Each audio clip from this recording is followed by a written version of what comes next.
Assalamualaikum warahmatullahi wabarakatuh. Selamat pagi. Yang terhormat Ketua Sidang, Sekretaris Sidang, dan penguji ahli sidang. Perkenalkan, nama saya Tommy Arya Bima dari program studi S1 Manajemen Konsentrasi Keuangan.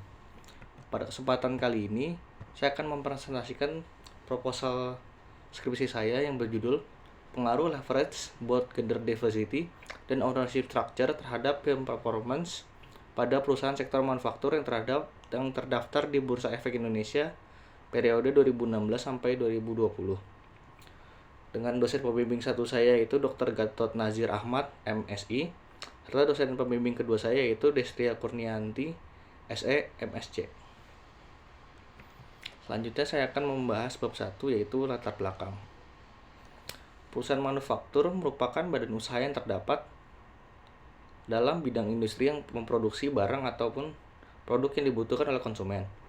Proses produksi yang itu dilakukan oleh industri ini yaitu dengan cara mengubah bahan mentah menjadi barang jadi dalam skala besar atau menciptakan barang-barang yang lebih kompleks dan dengan menjual barang-barang dasar kepada produsen untuk produksi barang-barang seperti mobil, pesawat terbang ataupun peralatan rumah tangga yang memiliki nilai jual yang tinggi.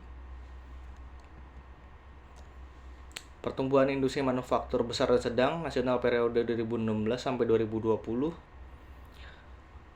Industri pada sektor manufaktur memiliki peran yang sangat penting bagi negara Indonesia, khususnya kontribusi dalam perekonomian bagi negara. Kegiatan perusahaan pada industri sektor manufaktur menyumbangkan kontribusinya untuk perekonomian negara dari ekspor yang menyebabkan peningkatan devisa negara. Selain perekonomian, industri manufaktur juga berperan penting dalam penyerapan tenaga kerja dan meningkatkan investasi negara. Pertumbuhan industri pada periode 2016-2017 mengalami kenaikan yang cukup signifikan, yaitu dari 2,06% menjadi 4,74%. Namun, dari tahun 2018 sampai 2019, pertumbuhan industri manufaktur mengalami sedikit penurunan. Lalu, pada tahun 2020, industri manufaktur mengalami penurunan yang tajam hingga angka pertumbuhannya mencapai minus 8,58%. Hal ini disebabkan karena pandemi virus COVID-19 yang menyebabkan penurunan permintaan ekspor dari luar negeri dan kebijakan yang dikeluarkan oleh Kementerian Perindustrian Republik Indonesia melalui Surat Edaran Menteri Perindustrian RI nomor 4 tahun 2020 menjadi pedoman bagi asosiasi industri, perusahaan industri, dan perusahaan kawasan industri dalam menjalankan kegiatan usahanya. Karena hal ini juga kegiatan produksi pabrik menjadi terganggu yang akhirnya menyebabkan penurunan yang signifikan terhadap kinerja pertumbuhan sektor industri manufaktur. Kinerja perusahaan. Kinerja perusahaan menyiratkan kinerja organisasi termasuk pembuatan produk dan jasa, fungsi unit yang berbeda dari perusahaan, kinerja karyawan dan hasil kerja mereka secara total. Kinerja perusahaan menggambarkan tentang kondisi keuangan suatu perusahaan dengan menggunakan alat-alat analisis keuangan sehingga dapat diketahui mengenai baik buruknya keadaan keuangan perusahaan yang mencerminkan presentasi kerja dalam periode tertentu. Faktor yang mempengaruhi kinerja perusahaan. Yang pertama itu adalah leverage. Leverage adalah penggunaan dana pinjaman yang memiliki bunga untuk pinjamannya agar dapat meningkatkan potensi dalam hasil atau return dari sebuah investasi jangka panjang ataupun jangka pendek. Yang kedua ada both gender diversity. Peran wanita dalam perusahaan sangat memberikan dampak yang amat besar terhadap perusahaan, di mana dengan adanya wanita dapat membantu proses meningkatkan kinerja perusahaan. Yang ketiga ada foreign ownership.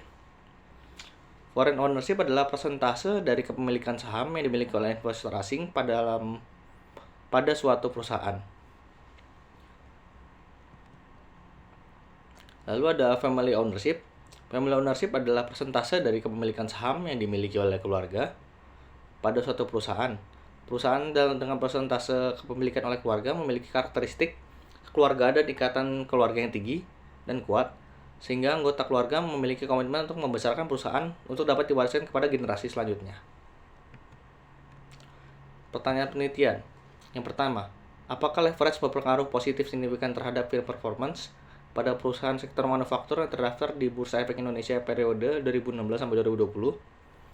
Kedua, Apakah board gender diversity berpengaruh positif signifikan terhadap film performance pada periode sektor manufaktur yang terdaftar di Bursa Efek Indonesia periode 2016 sampai 2020? 3. Apakah foreign ownership berpengaruh positif signifikan terhadap film performance pada perusahaan sektor manufaktur yang terdaftar di Bursa Efek Indonesia periode 2016 sampai 2020? 4.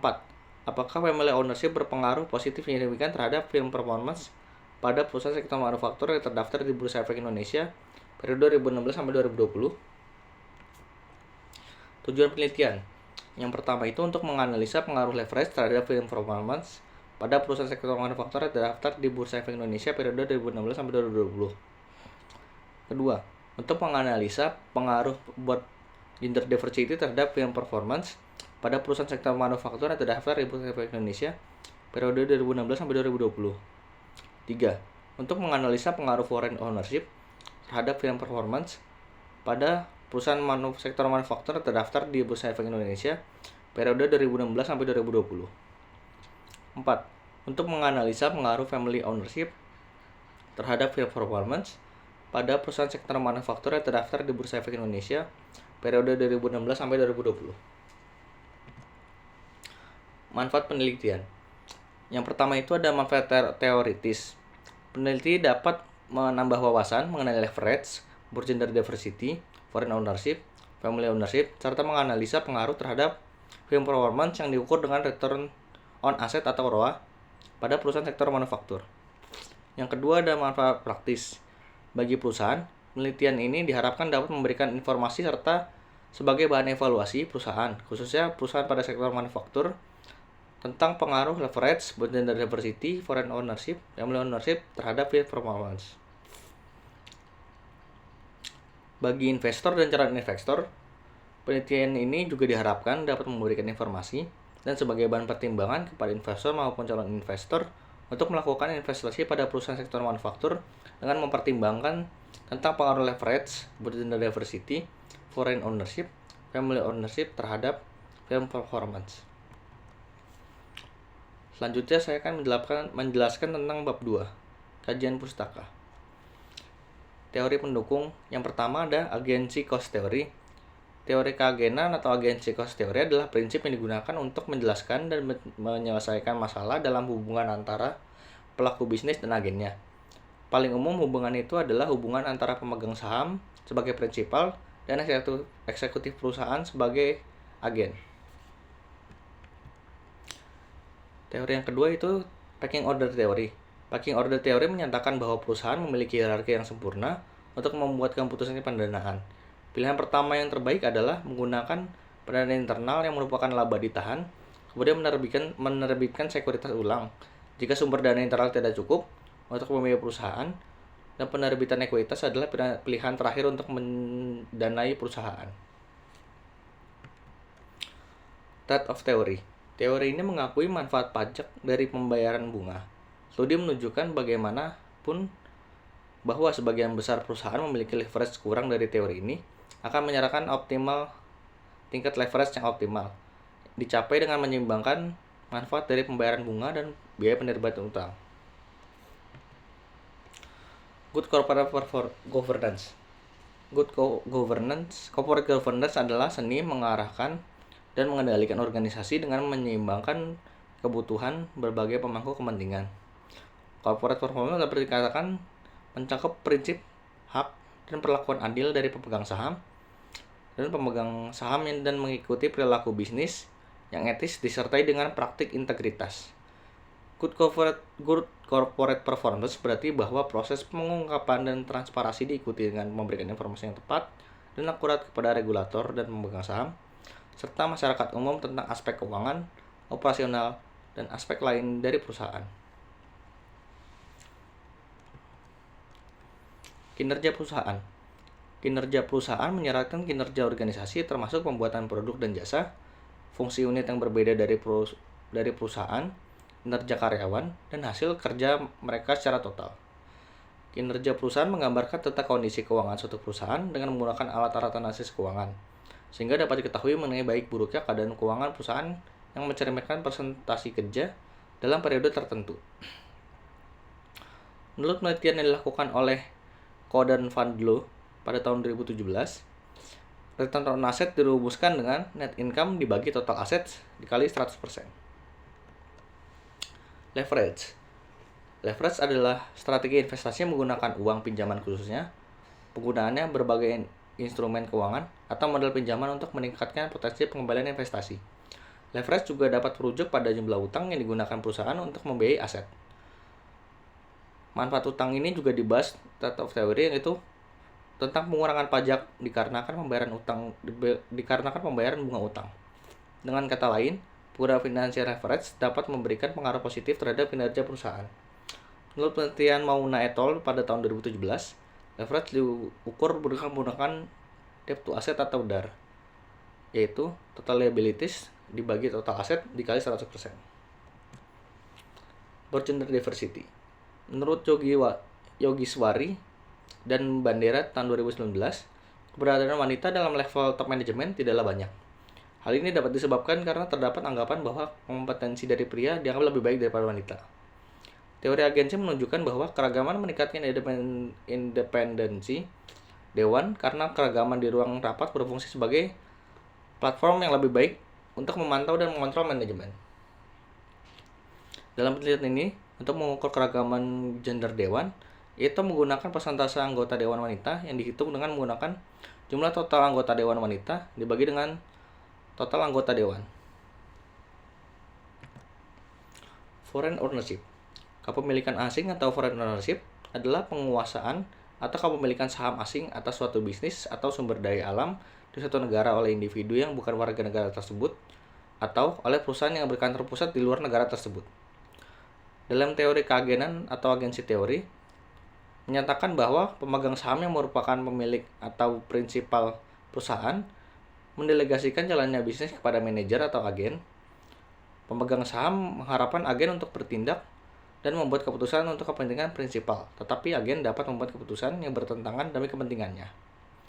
Menurut Aydin, Sahim, dan Yalama pada tahun 2007 dalam Chifchi et al.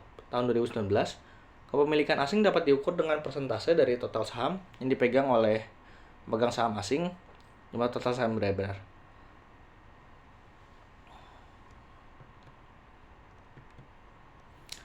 Family ownership.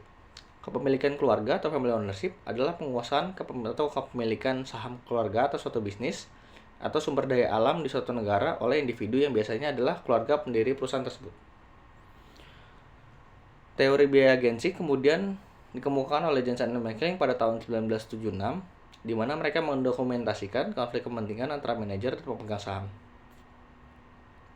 Dalam perusahaan keluarga, manajer menjadi pemilik perusahaan dapat mengambil peran sebagai pelayan dan dapat bekerja menuju tujuan perusahaan daripada tujuan individu. Dan seringkali manajer pemilik tersebut dapat menjadi altruistik dan bahkan dapat mengorbankan tujuan pribadi demi tujuan organisasi. Dalam penelitian ini, untuk mengukur kepemilikan keluarga yaitu dengan menggunakan variabel dummy yang sama dengan nilai 1 untuk perusahaan, dengan konsentrasi kepemilikan keluarga di atas 20% dan nilai 0 untuk persentase kepemilikan keluarga di bawah ambang batas ini. 1. Pengaruh leverage terhadap kinerja perusahaan.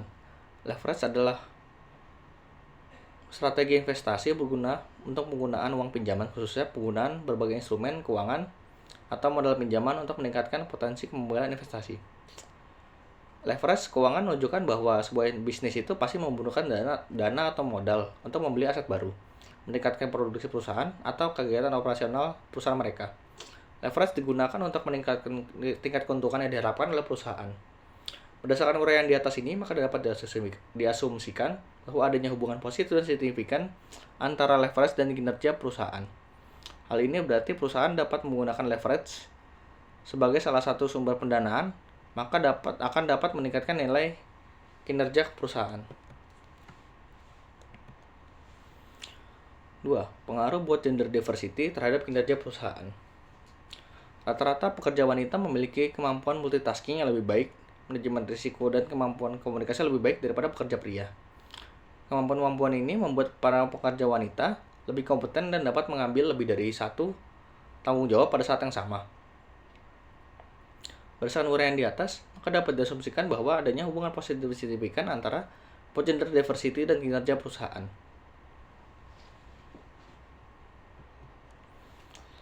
3. Pengaruh foreign ownership terhadap kinerja perusahaan. Investor asing biasanya memilih untuk berinvestasi kepada perusahaan domestik yang memiliki kaitan dengan bisnis inti perusahaan mereka. Hal ini dikarenakan mereka dapat mengaplikasikan pengalaman mereka dalam pengetahuan teknis dan keahlian untuk diaplikasikan pada perusahaan tempat mereka berinvestasi. Perusahaan yang memiliki investor asing memiliki tingkat efisiensi yang lebih besar, teknologi yang lebih unggul dan juga keahlian manajerial yang lebih baik. Berdasarkan uraian di atas, maka dapat diasumsikan bahwa adanya hubungan positif dan signifikan antara foreign ownership dan kinerja perusahaan. Hal ini berarti dengan hadirnya investor asing dalam struktur kepemilikan saham perusahaan, maka akan dapat meningkatkan kinerja perusahaan. 4. Pengaruh family ownership terhadap kinerja perusahaan. Keluarga cenderung berkinerja lebih baik daripada perusahaan non-keluarga, karena keterlibatan anggota keluarga dalam kepemilikan manajemen dapat meminimalkan konflik kepentingan antara manajer dan pemilik. Berdasarkan uraian di atas, maka dapat diasumsikan bahwa adanya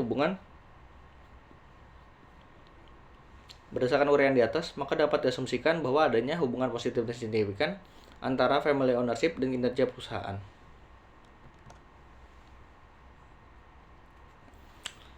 Kerangka teoretik penelitian. Pada kerangka teoretik ini, firm performance dipengaruhi oleh leverage sebagai X1, board gender diversity sebagai X2, foreign ownership sebagai X3, lalu family ownership sebagai X4.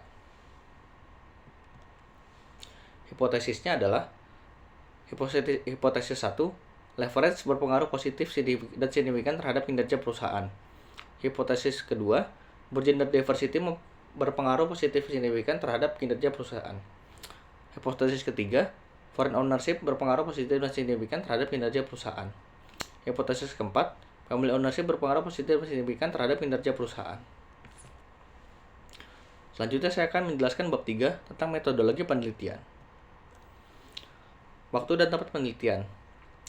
Objek penelitian ini adalah perusahaan sektor manufaktur yang terdaftar di Bursa Efek Indonesia periode tahun 2016 sampai 2017.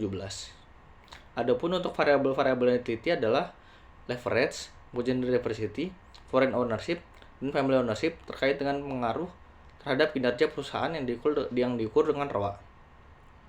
Data-data yang digunakan dalam penelitian ini berupa data sekunder yang diperoleh dari annual report dan laporan keuangan perusahaan sektor manufaktur yang tersedia di website perusahaan masing-masing dan situs resmi Bursa Efek Indonesia yaitu www.idx.co.id.